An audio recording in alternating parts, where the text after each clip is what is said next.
Welcome to new TV Telugu. రాష్ట్రంలోని గ్రామ పంచాయతీ సిబ్బందికి తెలంగాణ ప్రభుత్వం తీపి కబురు అందించింది. సుమారు 50,000 మంది గ్రామ పంచాయతీ సిబ్బందికి ప్రతి నెల 1వ తారీఖున జీతాలు చెల్లించాలని ముఖ్యమంత్రి రేవంత్ రెడ్డి అధికారులను ఆదేశించారు. ఐఏఎస్ అధికారులకు సమయానికి జీతాలు అందినట్లే క్షేత్రస్థాయిలో పనిచేసే పంచాయతీ సిబ్బందికి వేతనాలు అందాలని ఆయన స్పష్టం చేశారు. పంచాయతీరాజ్ గ్రామీణాభివృద్ధి శాఖపై ఉన్నతాధికారులతో సీఎం సమీక్ష నిర్వహించి పలు కీలక సూచనలు చేశారు. ఈ సమావేశంలో గ్రామ పంచాయతీల ఆర్థిక స్వయం ప్రతిపత్తిని బలోపేతం చేసే దిశగా మరో కీలక నిర్ణయం తీసుకున్నారు. గత ప్రభుత్వం గ్రామ పంచాయతీల సొంత ఆదాయాన్ని ట్రెజరీ ఖాతాలో జమ చేయాలన్న నిబంధనను రద్దు చేయాలని ఆదేశించారు. తెలంగాణ పంచాయతీరాజ్ చట్టం 2018లోని సెక్షన్ 70-3కి సవరణలు చేసి పంచాయతీల సొంత ఆదాయాన్ని ప్రభుత్వ ట్రెజరీకి బదులుగా వారి బ్యాంకు ఖాతాల్లోనే జమ చేసేలా చర్యలు తీసుకోవాలని సూచించారు. ఇది పంచాయతీల ఆర్థిక స్వేచ్ఛను పునరుద్ధరించడానికి దోహదపడుతుందని సీఎం అభిప్రాయపడ్డారు.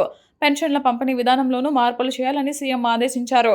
ప్రస్తుతం పోస్టల్ శాఖ ద్వారా అందిస్తున్న పెన్షన్లను ఇకపై నేరుగా లబ్ధిదారుల బ్యాంకు ఖాతాల్లో జమ చేయాలని చెప్పారు.